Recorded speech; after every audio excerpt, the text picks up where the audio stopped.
welcome back, everyone, to the afternoon session. So we spent the morning on the macroeconomic outlook, talking about some of the risks. We're going to look at some specifics here in the afternoon. So our second session will be on agriculture, and our third session will be on manufacturing. So let me introduce our panel here on agriculture. We have David Oppedahl, senior business economist with the Federal Reserve Bank of Chicago, who has done a lot of work in the agriculture space. We have Dr. Kathy Baylis, the associate professor with focus on agricultural and consumer economics at the University of Illinois, and David Lehman, managing director of commodity research and product development with the CME Group. So I'll turn it over to David to start our afternoon. Thanks, Don. It's nice to have you all here at the Chicago Fed. We're happy to host and glad to have an introduction for the macroeconomic side. And now I wanted to kind of give a little bit of an introduction here of the agriculture side as we're moving into a specific industry within the trade space that is impacted by what's been happening this year. And I wanted to start just by giving a little perspective on the size of various aspects within the agricultural area and relative to the U.S. economy in the Midwest. And this is a nice thing to look at, the food dollar. You know, the USDA breaks it out as to what different sections of the dollar go to what industries.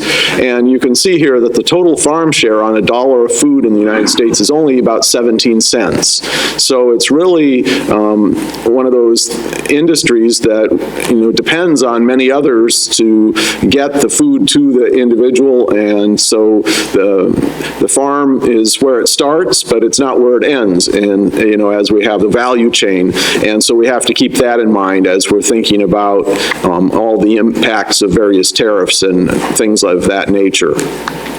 And when you think about the various segments in the United States economy and the food and farming sectors, what I've done here is take the percent of the U.S. economy that goes into farming, food manufacturing, and food services and stacked them for you.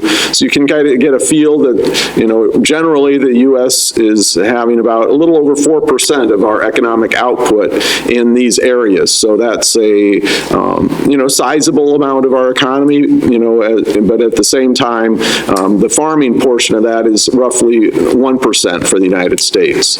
And so it's, once again, a lot of extra value gets added on top of what the farmers themselves produce. Here you can see how for corn, you know, we talk about the corn belt in the United States, and here you can see where it is based on, you know, the amount of output per county, and you can see that Illinois, northern Illinois into Iowa and Minnesota really is the heart of the corn belt, and at the same time, that's a very similar footprint to our district here. Here's the Federal Reserve System, and you can see that Chicago Fed has all of Iowa, northern parts of Indiana, Illinois, southern Wisconsin, and Michigan. So really, we're here right in the heart of the Corn Belt, and it's very vital, as you can, you know, see from Dave's remarks, that, you know, companies like CME that incorporates the Chicago Board of Trade that, you know, has had a long and illustrious, you know, job of trading these commodities that were produced here in the Midwest. And when you break it down between the 5 states, a little over 40% of the corn and hogs are in our 5-state region, a little less than that on soybeans, just a little over 30% of the eggs, 22% of milk production, with most of that coming from Wisconsin, and then about 10% of the cattle. So the Midwest really does represent kind of the heart of food production in the United States for a lot of key commodities. Of course, California is the largest agricultural state, but and Texas is big as well. But right here in the Midwest, we do have a large presence when you combine our 5 states together.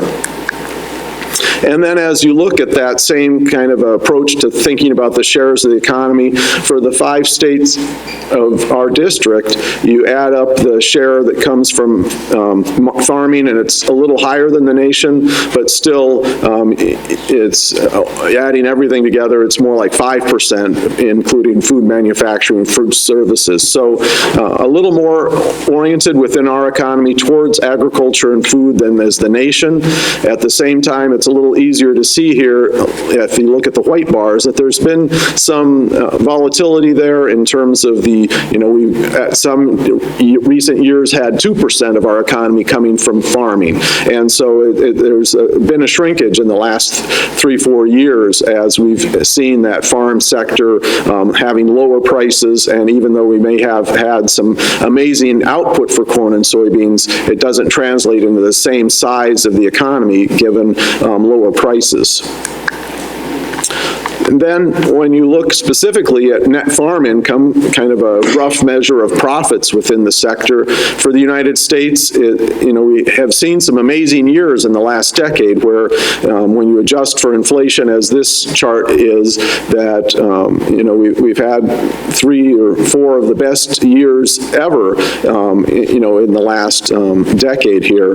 And there have been a couple of spikes in earlier times going back into the late 40s and 70s when there were some really good years, but we've had a lot of really good years in the last 15, and so there was kind of a golden period for agriculture from around 2007 to 2013 when prices were rising, things were looking up for the sector, and you can see that reflected in terms of both the nation in the dark and then the red line here showing for our 5-state region that we had, very strong years in this kind of measure of profitability. And so now in the last 3-4 years, we've had decreases, an increase last year, but it looks like it'll be a decrease again this year when you take into account the current numbers. This is based on USDA's Economic Research Service forecast for this year, and it's going to, the farm income will be down a little bit this year for the nation. They don't have the state-by-state analysis for this year, but it would probably be down for our district as well. And so that's not taking into account any sort of a bump from the payments that the government has decided to give based on the tariff damages.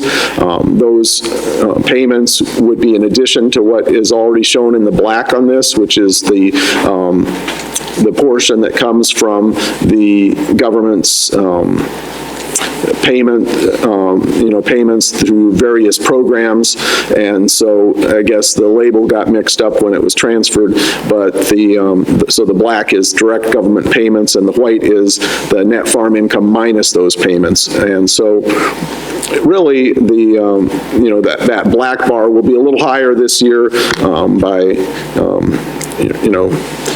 depending on how you look at it, I guess, and a lot of those payments wouldn't start arriving until next year, so maybe they wouldn't come into the 2018 net farm income, but they are coming, we're told, by the Trump administration.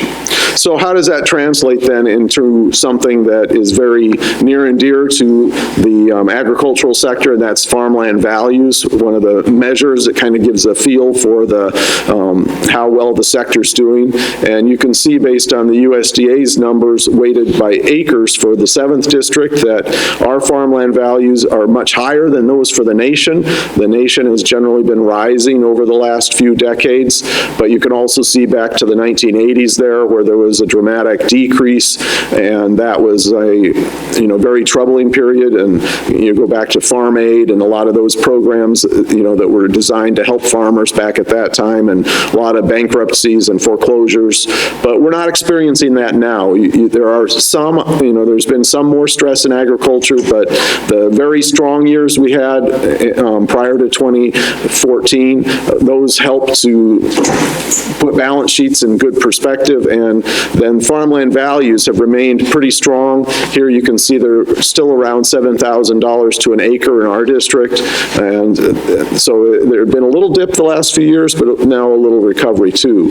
And when you think about farmland values, one of the things that we think of as a bank, a Federal Reserve Bank, is that we have a responsibility of helping our bank members to understand what's going on, and so the Federal Reserve Bank of Chicago for a long time has followed farmland values and credit conditions, and this gives you kind of a feel for the footprint of banks that respond to our survey.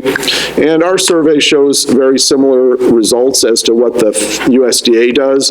Here you can see changes over time and how in the 1980s we had a really tough period for our district. Banks, dealing with agriculture that was in a depression. And now in the last few years, we've had 3% decreases in several years, and only last year did we have a small increase in farmland values after some very large increases over time. So we're into a challenging period, and land values are coming down. Now, this is an index that's adjusted for inflation, so you can see that land values are, still above where they were, about 60% higher than where they were back in 1980. But the interesting thing in terms of the way agriculture works now is that a lot of the farmland is rented out for cash rent or share rent. So trying to understand what the income flow to that is, I think really comes down to what rental rates are available and are farmers willing to pay to be able to farm the ground.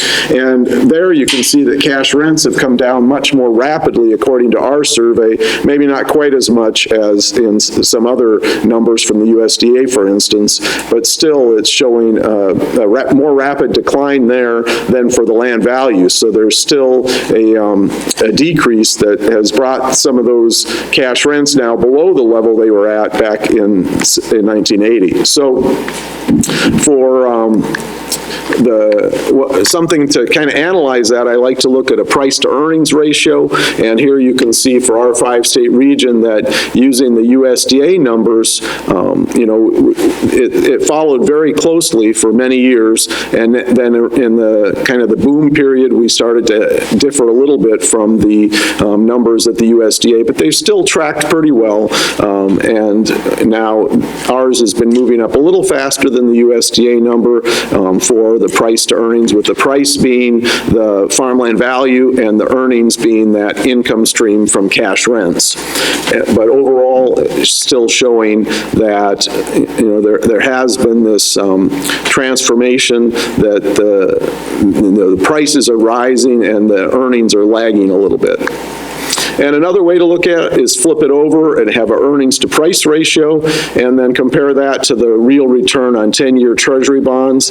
And you can see how interest rates have kept falling until more recently and have risen just a little bit now in the last year under this measure, but then the earnings to price ratio, according to our survey, has continued down. So a little bit of a period now where, it'll be interesting to see if the agricultural sector, given all that's happening with the tariffs and some of the things that Kathy and Dave are going to talk about, if there might be a turnaround in that in the near future. Another way to look at agriculture is through the lending side, and here you can get a feel for that there was a surge in demand once the agricultural sector started to experience tougher times again after a period prior to that from 2010 to 13 where really we didn't see a lot of increases in lending. Anything below 100 on this chart means that there's a decrease from a year ago, and so there was agricultural lending for not for real estate in particular was going down during that period, but then now in the last 5 years, it's been rising. And so at the same time that it's been up, we've had an issue with the repayment rates rising as well, but not to levels that are abnormal. We just were down so low, and we're now moving up to a little more normal levels that, in terms of the percent of banks' portfolios that are dealing with major and severe repayment problems. So we're seeing more stress, but it hasn't gotten to that level like 1980s. So here in this chart, you can see how in the 1980s, at one point, over 15% of loans were in severe problem status. So it's really a much different scenario now than at that time. And we do have rising interest rates, so that's something that was already mentioned. We see this in agricultural lending. At the same time, it's very slowly increasing, so actually in real terms, maybe not rising yet, but on its way. And then in the transition into real farm sector assets, this is USDA data once again that shows, assets have been slowly coming down the last few years and debt's rising. So we start to see that stress, but at the same, and so now trade disputes on top of everything else are very challenging for the agricultural sector. And that's why there's been a lot of ag organizations going to their various congressional leaders and, begging, that they try to deal with this and get something to be done. And we'll see, I guess Kathy will have some of the longer term trends for trade and how they're impacting us. And so I'll transfer over to her. Great, thanks, David. So, as was mentioned, I'm an agricultural economist at the University of Illinois who focuses in on trade and trade policy.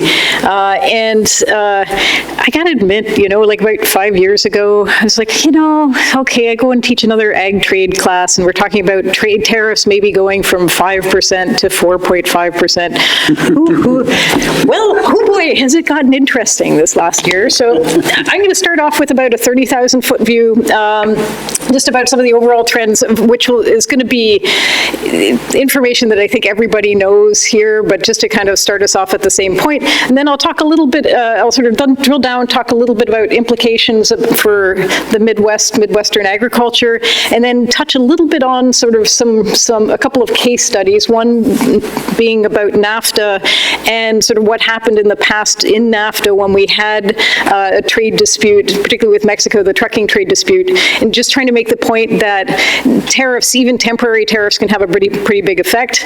And then I'll talk a little bit about China and soybeans, but I'm going to leave that mostly to David, who's got way cooler graphs than I do on that, okay? So that's me setting demand. Okay, this is, again, forgive me, this is a very, very broad brush. Population increase we sort of know where it's happening. It's not happening in the developed world, it's happening in the developing world. This is why there's been quite a bit of an attention in terms of places like East Asia, South Asia as potential future markets for U.S. agriculture. One thing I think people don't always focus in on is that blue line there is Africa, just because you've got a very young population with pretty high fertility rates that we're expecting populations there to grow pretty dramatically. And even though there's potential yield growth there to happen, they've been pretty slow to happen so far. So that's on the population side. That's kind of, we've got a growing population. We've also got growing income. Kind of like this graph, just because it lumps different countries together, and it sort of takes their average income and gives you a sense of purchasing power, if you like, of countries as a whole. U.S. is here, high incomes, relatively large population, but it's kind of interesting, just because of the size of the population of China and India, that there's actually a fair bit of income there, even if per capita incomes are, especially in India, are still low on average. There's a lot of middle and upper income folks in India in that block of green, and that'll be increasing over time. So in terms of sort of future market potential, it's kind of interesting to kind of look down that sort of potential income chain. Reason we care about this, A, is future markets, but B, is because this is associated with changing demands for food. This is called the nutrition transition. Again, I think probably most people know it, and that's the idea that as incomes go up, people tend to spend a lower portion of their income on food in general, but particularly on staples and starchy staples. So this is just sort of, again, GDP per capita on the horizontal axis. This is a share of total calories coming from grains. And again, it goes down, not a surprise, right? Because what are people doing? They're substituting for higher value foods. That includes meat. So long story short, I mean, we would expect, and we're seeing, right, increasing demand for meat and animal products generally, globally, as incomes are going up. Okay, and it's not just meat. Oops, it's also my one slide disappeared apparently.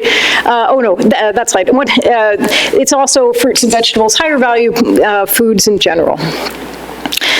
Now, that doesn't mean that there's no demand for grains or cereals. It's just that that demand is more in the form of feed grains, right?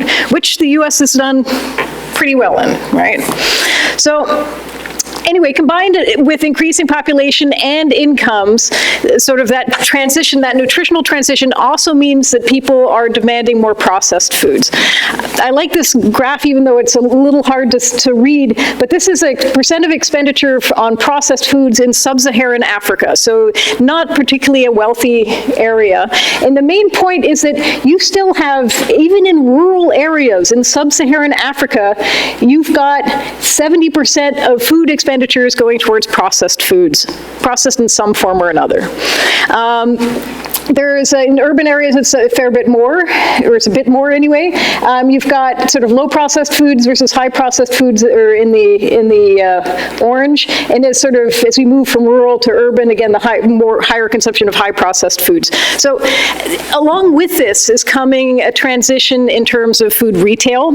So there's people, even in small rural communities, have access to a market, a local market, you know, some kind of little local shop that'll bring in crisps, that'll bring in oil, that'll bring in other things that we don't traditionally think of as necessarily as traditional food groups. And this is an overall trend that's changing, and it's affecting agricultural trade as well. Okay, so move towards higher value foods, more nutrient dense food, animal foods, and also processed foods. Okay. On the supply side, well, there's been overall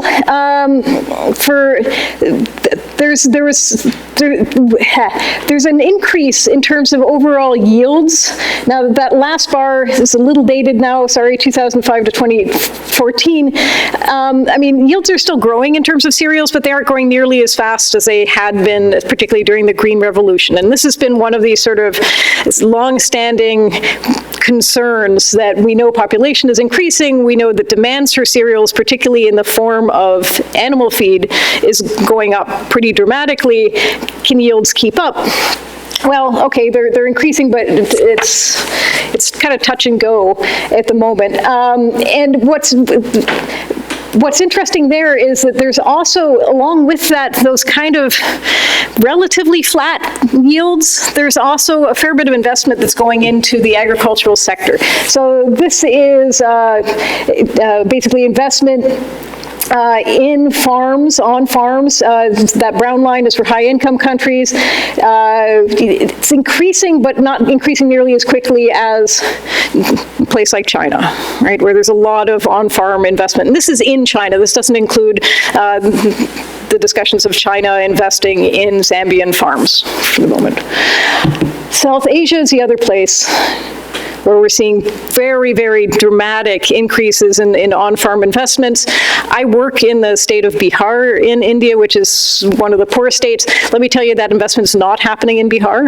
It's happening in the Punjab, where they're getting yields that for things like wheat and maize that are higher than what we're getting here. Right?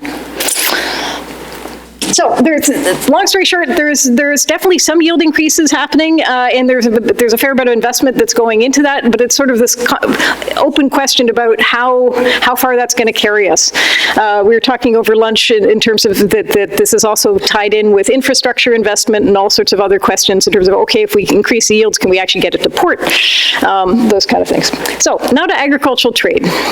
So first, agricultural trade has been increasing, and it's been increasing pretty dramatically. We tend to think of, I think many of us, we think about trade in terms of manufactured goods, and we know that that's gone up pretty dramatically. Well, actually, in a percentage term, in a growth rate sense, the agricultural trade's been doing pretty well as well. In terms of, if we're worried, as some politicians are apparently, about trade surpluses, agricultural is one place where the U.S. has and has traditionally had a pretty big trade surplus. So the countries in blue there are sort of net exporters of agricultural products, and the countries in pink to red are net importers. We tend to see a pattern that you'd expect in that developed countries are quite often exporting meat products, feed grains in our case. A lot of more tropical countries which tend to be developing tend to be exporting things like fruits. Not a shocker, right? Let me come back to that. So for us, again, I think this is nothing new or no news here in terms of our top 5 agricultural markets for our U.S. exports. They tend to be Canada, China. In 2015, Canada was actually slightly bigger than China. I think this year China is back on top, or at least it was up until tariffs on soybeans and things like that hit. But if you add up Canada, Mexico, and China, we're talking a little less than half of our exports, agricultural exports in terms of value terms, go to those 3 countries. The next 3 countries are Japan, the European Union, if you lump all of the EU together, and then South Korea. And what's kind of interesting to note is when we were talking about trade wars earlier today, well, see, we've got trade disputes with China, we've got trade disputes, well, sort of ongoing trade discussions, shall we say, with Canada and Mexico.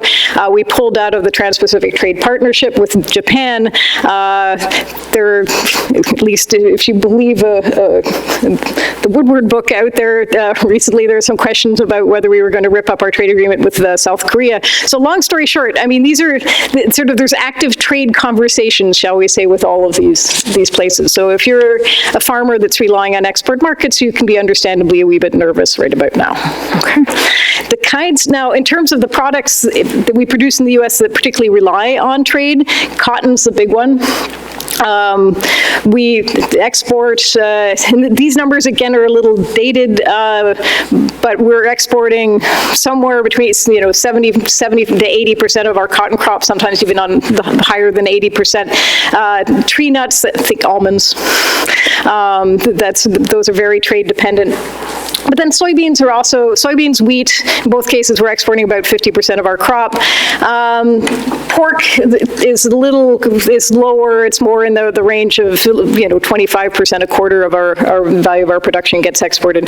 But even though we have a huge domestic market, in short, a lot of our primary products rely heavily on export markets, which is maybe not a surprise, okay?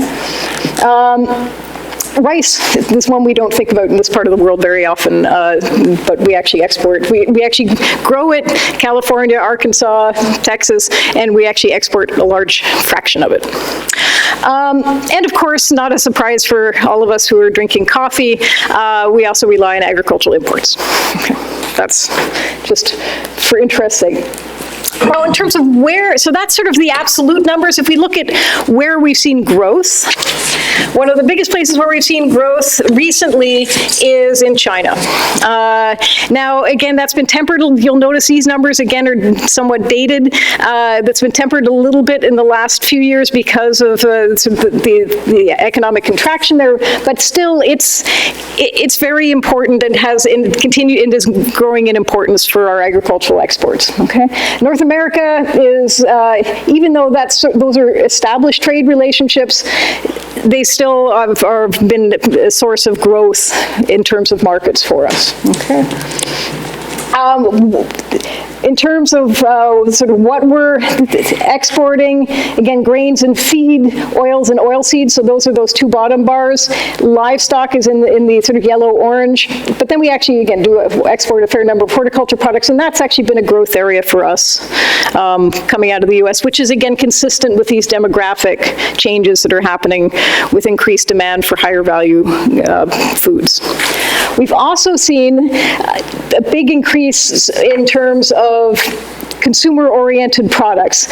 Here, these are things like dairy, horticulture, tree nuts, et cetera, but also processed foods.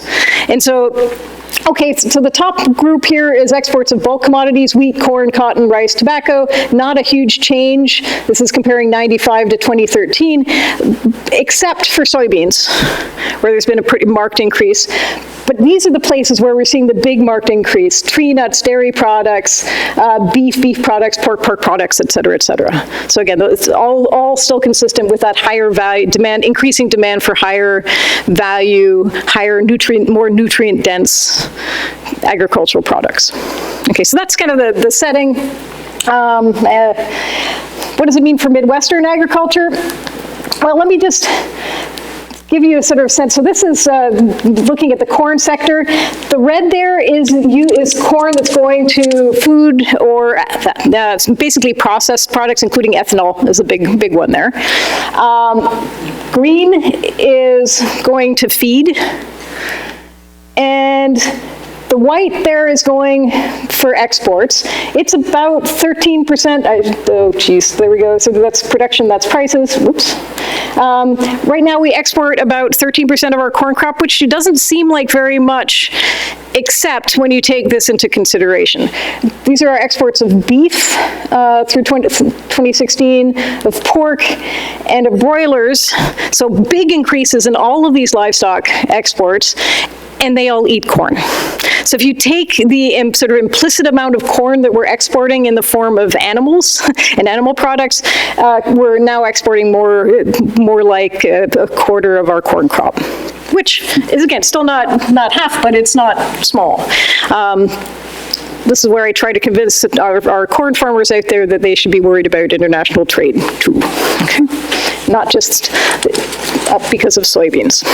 Soybeans, same kind of colors sort of here. Like the white is exports, so you can tell it's gone up a fair bit, right? We've increased the quantity of soybeans that we're exporting. We've also just increased our production. I think since 2000, from 2000 to 2016, we increased production by sort of an additional 56%, I think, about. Let's put that in context of Brazil. Over that same time frame, Brazil increased their production of soybeans by almost 200%. Okay. We used to be producing about double what they're producing. Now we're producing similar quantities. Okay. Where does a lot of that go? A lot of that goes to China, and we'll get to that in just a second. Before I get to China, I want to talk NAFTA. It's not just because I'm Canadian, but because this is also, well, very current as negotiations are happening, presumably today in DC. I think we all know the story of NAFTA, right? In terms of agriculture, it was pretty meaningful. I mean, Mexico's trade-weighted tariff, sort of on U.S. ag products, way of trying to get a sense of an average tariff, was about 11%, which isn't 25, but it isn't zero either. So it was significant. In particular, they had import tariffs on corn. They also had import tariffs on meat products in particular, and those have all been ratcheted down to zero. Okay. Other things that in fact probably were a bigger deal, right, was a reduction of various non-tariff trade barriers, such as coming to common agreement on food quality standards, what could get blocked for what reason. So for example, we used to restrict avocado imports from Mexico pretty severely because of California claimed that Mexico had a pest that California didn't have. There wasn't really particularly good scientific evidence for that, apparently. So Mexico brought the case, and we now import Mexican avocados more broadly. Hence the sort of, sort of more availability of, if you go to the store right now, probably the avocados you'll see are largely from Mexico.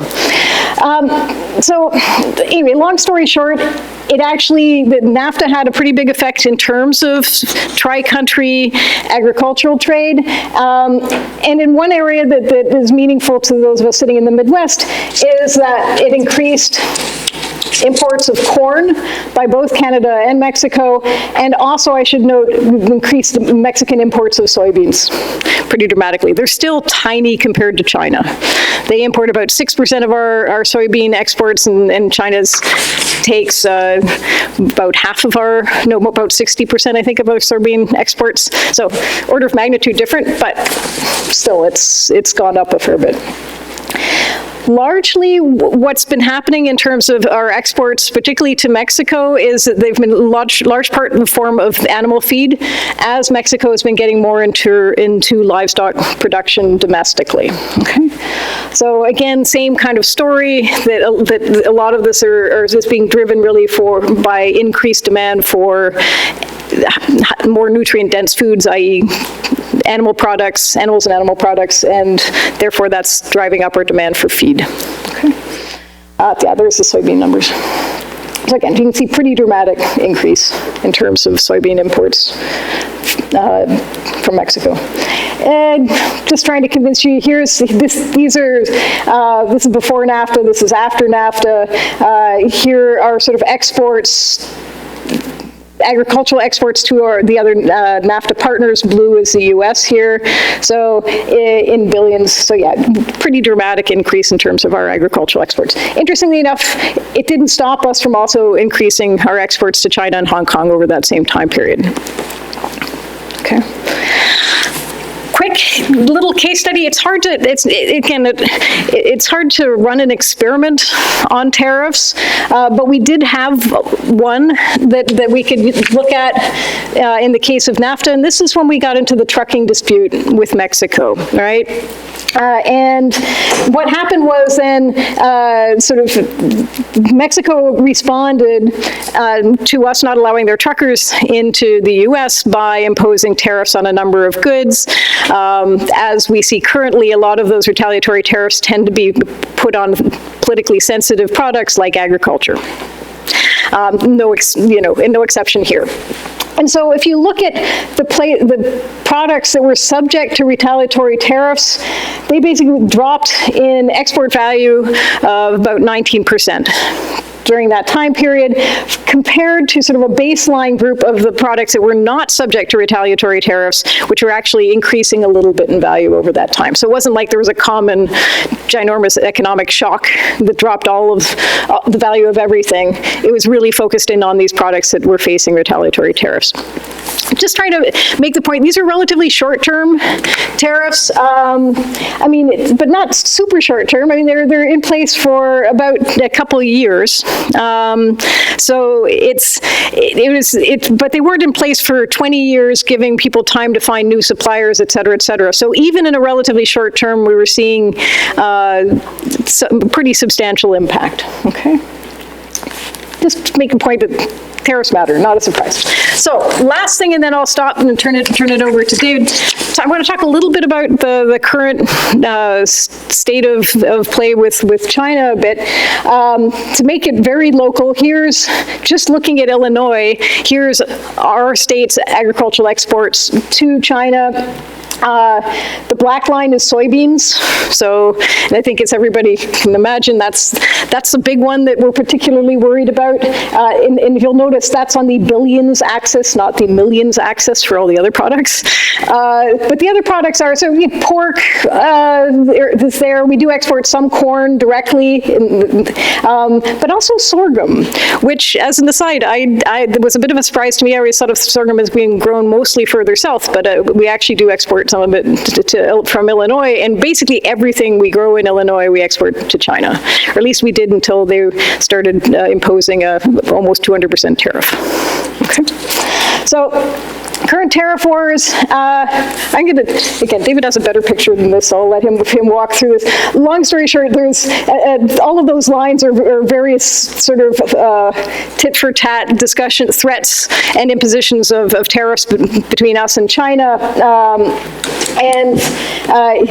Again, I don't want to attribute explicit causality, but you do notice some pretty dramatic price drops after some of the tariffs were both threatened and imposed. If we look at sort of where China gets its soybeans from, it's from us and Brazil. Right now, Brazil has been exporting slightly more to China than we have, but there's nobody else even close, right? It's basically us, and then it's everybody else. There's an interesting debate in terms of, well, okay, if China stops buying soybeans from us, where are they going to get it from? Brazil can't suddenly increase its production overnight that quickly.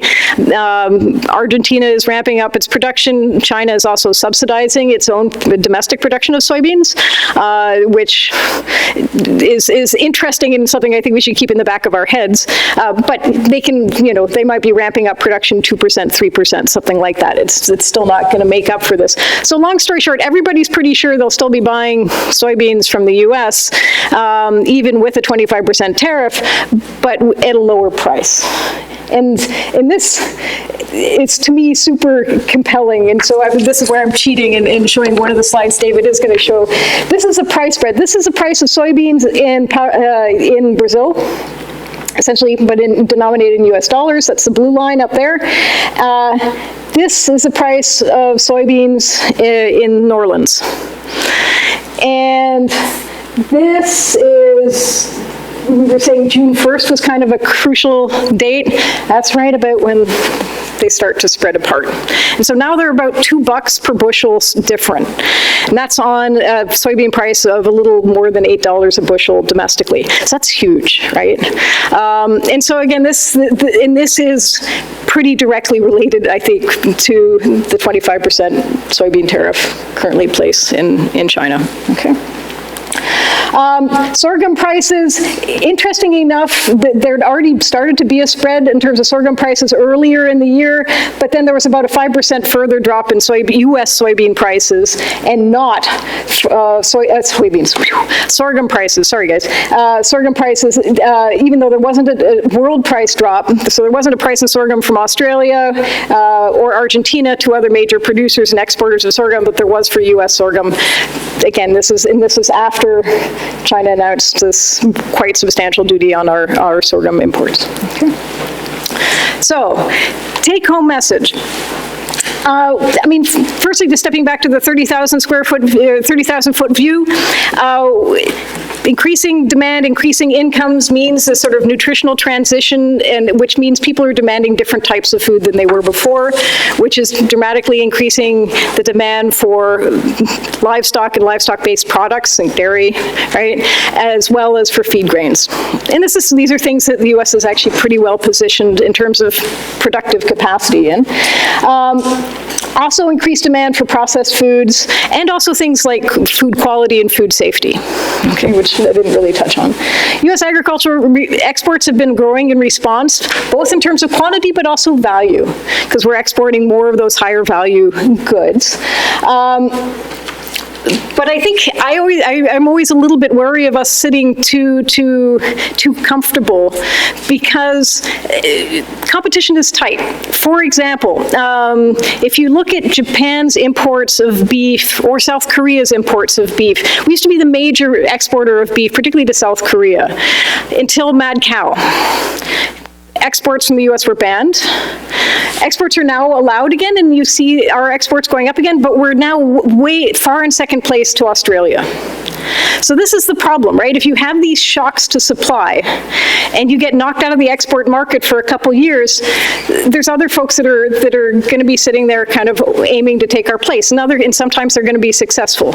And that's kind of the current concern with Brazil and Argentina in terms of soybeans, for example.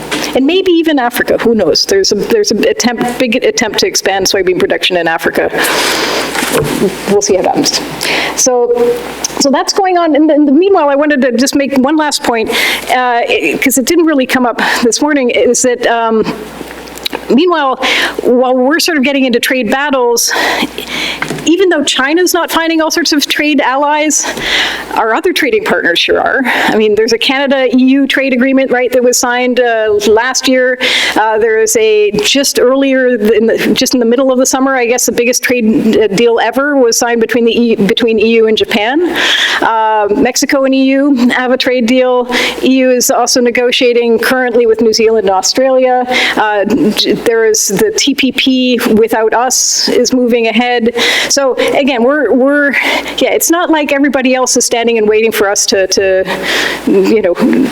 come to the table. They're moving ahead. Okay, I'll stop there.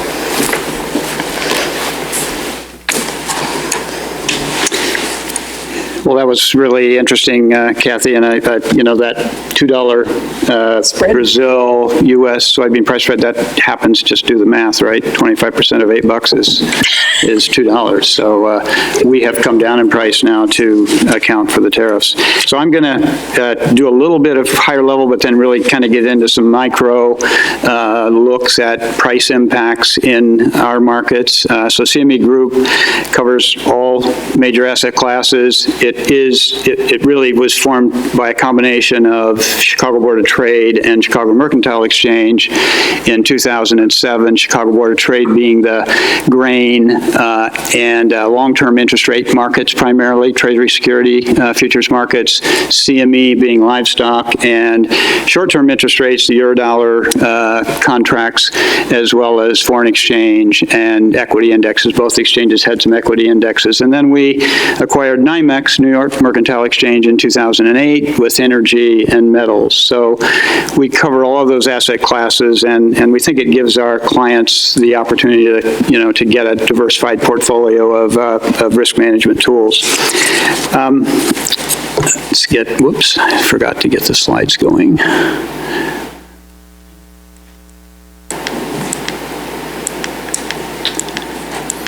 Okay, so this first slide is an update as of August. Economic Research Services, U.S. agricultural trade for fiscal year 2019. So that is September 1 of this year through August of next year. And really, we don't see many dramatic changes, as many as you might expect. As Kathy mentioned, we do have a trade surplus, so the yellow or orange line, a bar, I'm sorry, is our balance of trade, and that's positive in agriculture. It's been as high as $40 billion, I'm sorry, in 2014, and that's when we had higher prices, good production, and good market share. It's projected to decline by $1.5 billion in fiscal year 2019 to $18 billion. So it's come down quite a bit from its high. The individual commodities, the increase is primarily due to higher exports of wheat, and we talked about this at lunch. That's kind of one of the bright spots. Now, if you look at prices today, wheat prices are down pretty hard following the USDA report. Corn prices are also down hard. Soybean prices, which showed, the stocks report today showed, or forecast ending stocks, the highest on record at the end of next year. So we begin harvesting in just a few weeks, and then that marketing year will run through August of next year. At the end of August next year, we're projected to have over 800 million bushels of soybeans in ending stocks in the U.S. So wheat is a bright spot, and it really, wheat and horticultural products offset declines in oilseeds, livestock, and dairy. to look at a kind of specific, obviously we're concerned about China, and there we see a very significant impact in total U.S. agricultural exports to China in 2019 are forecast to be down 37% compared to this year, from 19 billion to 12 billion. The other top 20 trading partners, though, are going to increase by 7.5 billion. So we actually will more than make up for the loss in China, which is 7 billion, by an increase of 7.5 billion among our other 20 top trading partners. This is starting to get into the kind of micro dynamics in the market. So this is a chart of export inspections, corn, wheat, and soybeans. So soybeans are the green line, and it's kind of noticeable because of the volatility in that factor, and that's really due to the seasonality because of South American production, Brazil and Argentina production being so dominant in the last 20 years, that when they're in the southern hemisphere, so their seasons are opposite of ours, so they are exporting when we're, or they're harvesting when we're planting, and vice versa. Not much of a change in corn. Again, there's some seasonality in the corn export market as well. We're seeing more competition now from the Black Sea region and also from Brazil in corn exports. What I think is interesting is that the soybean inspections are not coming back in the seasonal pattern that they typically do yet. Now it's a little early, so as I said, our harvest will start in the next couple of weeks, and we'll see how that changes. These are soybean accumulated commitments to China. So what we see here, year on year compared to 2017, is a 24% decrease from 36 million tons to 27 million tons. So we're seeing certainly a slowdown to China. What's interesting is that it's kind of been made up so far with growth in other buyers. And this is the largest growth market. So far it's been the EU. They're not traditionally a big importer of oilseeds from the U.S. They have environmental issues, GMO issues, and so the soybeans have to go into a certain use, into they have to be crushed and used for animal feed. But there has been a pickup of, almost 1 million tons into the EU, or an 18% increase year on year, and that was one of the trade agreements, I guess. I think maybe Michael mentioned this morning there really haven't been any deals done. I don't know if that EU constitutes a done deal or not, but there was some agreement by the EU to increase their purchases of soybeans recently. And this is Mexico, just because and this is corn to Mexico. They are the largest buyer, largest importer of corn from the U.S., followed by Japan. As Kathy mentioned, their livestock industry is growing. They're using it for livestock feed, and we do see a 10% increase in export commitments, cumulative commitments year over year, of corn into Mexico, up to 15 million tons. So now looking at soybean, the summary is that overall, USDA's Economic Research Service is forecasting oilseed and products exports down 1.4 billion year on year.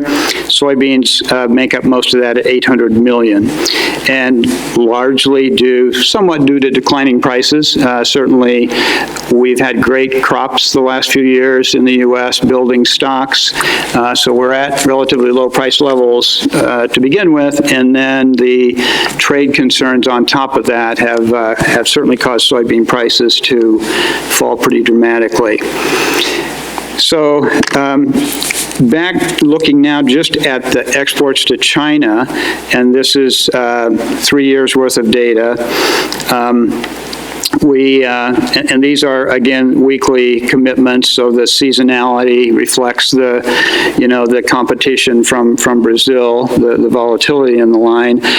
But we really see a sharp decrease in commitments in August of this year relative to last year, down 78%. So from 285, I think these are in metric tons, so 285,000 metric tons to 63,000 metric tons year on year. So the market is essentially dried up or gone, the export market out of the U.S. to China. This is a kind of a similar chart to the one Kathy showed looking at the price impact. This is U.S. FOB, New Orleans soybean prices compared to Brazil FOB prices. And there's always a bit of volatility in that relationship, again, because of the seasonality of when the Northern Hemisphere is exporting or harvesting versus the Southern Hemisphere. But the market's really been sensitive to tweets, to announcements, to actual imposing of policies. So in April, when tariffs were threatened, we saw the spread begin to widen, so the Brazil price strengthened relative to the U.S. price.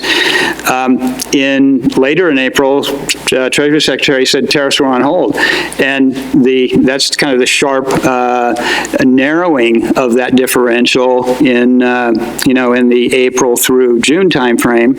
They almost met, so there was essentially no difference in price. And then the White House announced that it will impose tariffs on May 29th. Sharp run-up in price in Brazil and a weakening in the U.S. And then when the tariffs were actually imposed on July 6th, that led to, it was a little bit, buy the rumor, sell the fact. That's one of the sayings in the futures markets. The market tends to anticipate, and so a lot of that was priced in before the tariffs were actually imposed. But right now, this is through, I think last week we're at $1.80 differential, and that's very close to the $2 on an $8 soybean that would make up for the cost of the tariff. So I think the U.S. is hopeful that the Chinese will come back to the U.S. market. We think to some extent they'll have to, because they can't make up our supply completely from other sellers. But the real wild card is that the government of China, the party, saying, no, you're not going to buy soybeans. Even if the economics work, don't do it. And that, I think, is the hammer right now. That is where the uncertainty is. And what kind of pain does the crushing industry in China have to go through, or does the livestock industry in China have to go through, facing higher prices for soybean meal, the consumer facing higher prices for soybean oil? It's a major food ingredient there, in order for the government to kind of give in. And so the crush in China is what the soybeans that are imported from the U.S. and from Brazil are primarily used for. They're processed into soybean meal, as I said, for livestock feed, for soybean oil, for the food industry. And the crush margin, this chart shows June 15th, when China finalized the $50 billion in retaliatory tariffs that would be imposed, the impact, and that included U.S. soybeans. So that drove the crush margin from a positive 301 per bushel to a negative 301 per bushel in, almost overnight in the matter of days. So the Chinese processors are feeling the cost pretty significantly. This chart's a little, I'm going to skip this one and go on. This next one, this really gets into micro. So we have a new tool tool at CME Group that our data sciences team has created called the liquidity tool. It looks at second-by-second data, and this will be available. The link on the website is on the next slide. I think it's being published to the public either today or tomorrow. So you can go into our data mine and pull out this second-by-second data. So what this chart shows is the impact on soybean futures on April 3rd and 4th. So April 3rd was the day that Trump administration releases its list of 50 billion in tariffs on over 1,300 Chinese products. April 4th, the Chinese announced their list of 106 products that would be subject to equivalent tariffs, including soybeans. So where you see that blue line, that's the price. The bars, the dark blue bars, are volume in the soybean futures market. This is aggregated up to the minute level. As I said, this data is available to the second level. So at about 2:30 a.m. Chicago time, the price of soybean futures on Globex, our electronic trading platform, fell by about 25, 30 cents per bushel in just a very short period of time. So that is obviously trading most likely by Chinese market participants who are trading in our market and realized suddenly that U.S. soybeans were going to have to be discounted in order to offset the impact of the 25% tariff.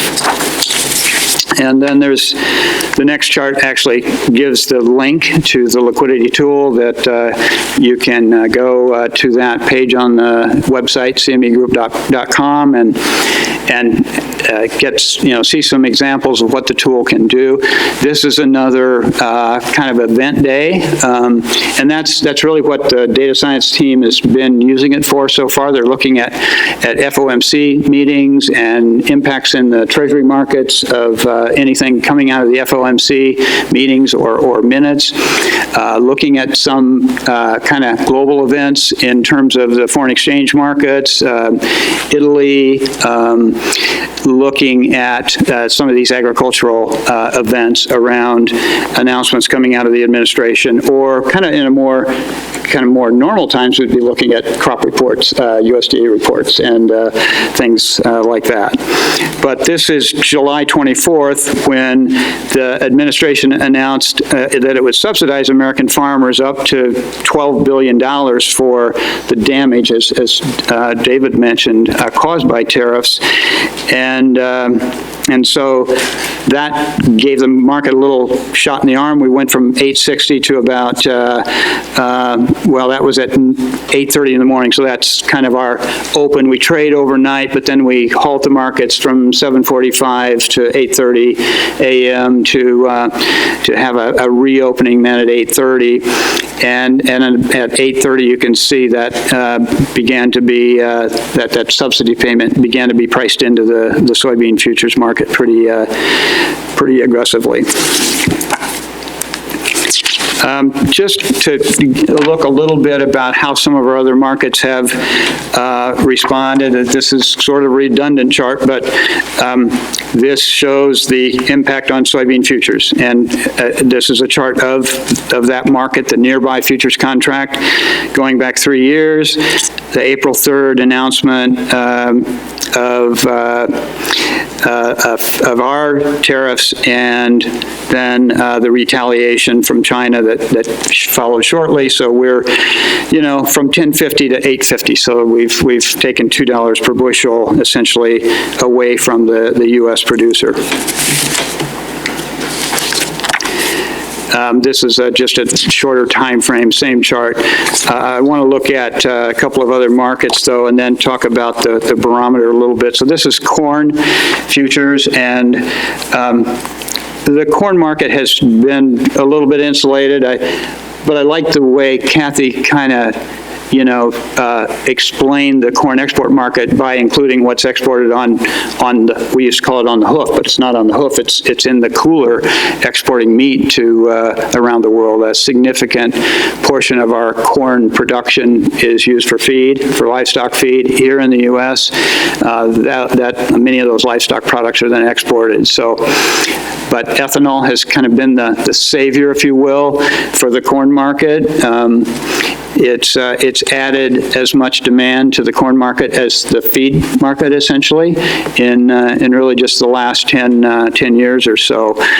Production has been phenomenal. The growth in production has been great. So we have had good crops in the last few years, and we've come down from 450 corn to 350 to 375 now. Pork is another interesting market that is, as Kathy said, we kind of say 1 in 4 hogs produced in the U.S. ends up in China. I think your data showed it was a little less than 25% in total of pork is exported, but it's been impacted pretty significantly due to some of the NAFTA discussions and China's tariff. Pork was included in the list of products that China imposed retaliatory tariffs on as well. So on June 5th, Mexico imposed a 10% tariff on chilled and frozen pork imported from the U.S. That didn't seem to affect prices at all. In fact, prices went up a little bit. Then on July 6th, China imposed a 25% tariff on U.S. pork imports. Now that's and I'm not sure how the flows or what the quantity of the flows to Mexico versus China is in pork, but that led to a pretty sharp decline in these are lean hog futures. So this is the futures market on CME. It's fallen from 80 cents a pound to 50 cents a pound in the last 2 months. So there's some pain there for pork producers, and I don't recall what subsidy the administration is offering to that sector. Typically, they're not as generous for some reason the livestock sector as they are in the grains. So this market volatility has increased. These are charts showing monthly futures volatility for corn, soybeans, and hogs. Soybeans is the top left panel, the green bars. It's really come from a kind of almost record low level of, I think it was 8.5% back in the fall of last year after a good harvest, and now back to the 25 to 30% range, so not anything exceptional. Lean hogs, the top right panel in red, though, is pretty exceptional. The volatility, again, the monthly volatility of futures, this is historical volatility, so looking back at futures prices over the last 20 or 22 days, it's gone up from 20% or 25% to 55%, so it's doubled. And then corn in the lower left-hand panel. Again, nothing too dramatic in corn because it's not, we don't export a lot of corn to China. At times we have, and we kind of got excited about that a few years ago. And then the Chinese began to sell out of their state reserves and their own domestic production. They're a pretty big corn producer domestically, was able to, meet their needs. So finally, I want to wrap up with another kind of new tool or indicator. It's not really a tool, but an indicator called the Ag Economy Barometer. And we developed this in 2015 and rolled it out in conjunction with Purdue University. And what the barometer does is it's a survey, a monthly survey of about 400 producers and agribusiness entities. Comes out the first Tuesday of every month, and it's like kind of modeled after the University of Michigan Consumer Sentiment Survey. So it really asks questions about what farmers' expectations in the short run are for the overall health of the ag economy, and then in the long run.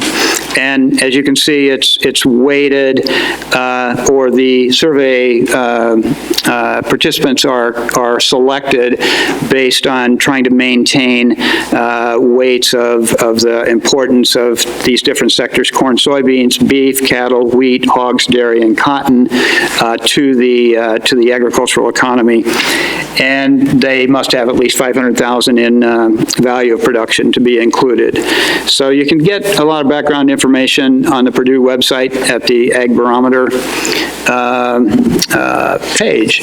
So the survey, or the results that came out in earlier this month, and actually this chart shows the results from the inception. So October of 2015 was the first result published by Purdue. Thought it was really interesting when we got to October or November of 2016, what happened? Farmers, I seem to be pretty happy with the outcome of the election.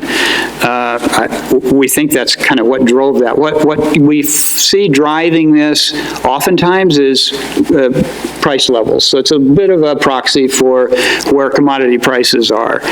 But farmers really thought that the outcome of the 2016 elections was going to be beneficial. You can see it went from 90 to 150, a massive increase. And then it backed off some as reality kind of set in, and some of the policies began to be discussed. But in July, after the tariff and trade discussions began to kind of take center stage, there was the largest single month drop in the short history of the barometer, from around 145 to 117. It has since come back up a little bit to 129 this is in the September result that recently came out. What was also interesting, in the last September survey, they asked this question on the relief plan, or the subsidy payments that the administration announced to compensate producers. So to what degree does President Trump's $12 billion relief plan for U.S. farmers relieve your concerns about the impact of tariffs on your farm income? 47% said not at all. And I think this is kind of intuitive. What we heard when that plan was announced was, we don't want subsidies, we don't want, welfare, we want markets. And they're really concerned that we become, and I think Michael mentioned this morning, we become viewed as an unreliable seller, and buyers will look for alternatives. This is what led to the Brazil soybean production. In 1979, I think it was, we embargoed exports of grain to Russia because of their invasion in Afghanistan. And so the market began to look for, okay, well, where else can we get agricultural commodities? We can't get them from the U.S. And that's when Brazil began to take off. And Brazil now outproduces us in soybeans. They have probably the ability to add almost another corn belt to their production, but it's not going to happen overnight. They have to clear the brush and fertilize the soil, and this is up close to the Amazon, and so there's some environmental issues up there as well. But anyway, so this question really kind of blew me away when I saw the responses to this. So farmers really don't think the aid package is going to be very helpful. And I'll stop right there. Okay, well, thank you very much. Let me open it up to the audience for questions for the panel. Yes, so thank you. I appreciate all the information presented today and the data. Very. I have one comment and one question. My comment is that I take a little bit of issue with that after NAFTA, the statement that non-tariff as well as tariff barriers were reduced between Canada and Mexico. I mean, we watched Mexico raise their VAT right after NAFTA was passed. services tax, which is really non-tariff barriers, not to mention Canada, Mexico devalued the peso significantly right after NAFTA. Non-tariff barriers. So that's kind of my comment, which gets into my actual question. On all of the data that I saw here, nowhere did I see anyone overlay the value of the dollar the way compared to other currencies. I love that farm value chart, the income chart of farm income. I think if you overlay the dollar on top of all of that, you will see that when the dollar goes too high, farm incomes suffer, and so does farmland values. And so I think a lot of the things that you talked about here is tariff related might be more related to an overvalued dollar problem. You know, I tend to believe that tariff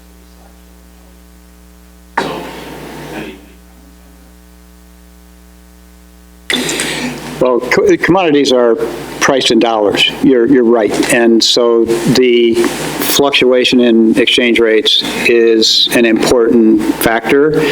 And as the dollar has strengthened, that may have something to do with, with some of the decline in soybean prices that we've seen. But that has kind of been going on. That didn't just happen on, July 6th or April 3rd, the strengthening of the dollar. So I think really what the futures markets are reflecting for soybean prices, and I'll let Kathy respond too, is primarily the loss of a major export buyer from the market. And I personally definitely want to second your comment that exchange rates matter. And I remember when we were trying to sort out what might have been behind the statement that we've been being hammered in these trade agreements. If you look at it, and I think part of it was because you'd seen sort of our trade deficit growing generally, and there if you overlay overall trade deficit with the value of the dollar, the value, that explains a whole heck of a lot of it. Further, I mean, there has been more of a decrease in commodity prices than can be explained purely by the value of the dollar, certainly from the highs of like 2007, 2008, right? But yes, the exchange rate is playing a big role, yes. Fair enough. I meant to say in terms of the trade barriers, the non-tariff trade barriers, there I'm thinking about sort of regulation, like standards and regulations and that whole piece of NAFTA, which I think is actually tends to be undervalued because, and I've done a certain amount of work on this, sort of trying to value a bunch of those sort of, how big are barriers that come from differential regulations or arbitrarily imposed regulations, et cetera, and those have definitely shrunk within NAFTA. However, are we talking, is there a currency sort of side to the story there too? Yeah, sure, definitely. Let me thank our panel. A lot of great information. And we'll call Steve Sexauer to the stage to bring us through session 3 on manufacturing. Thank you very much.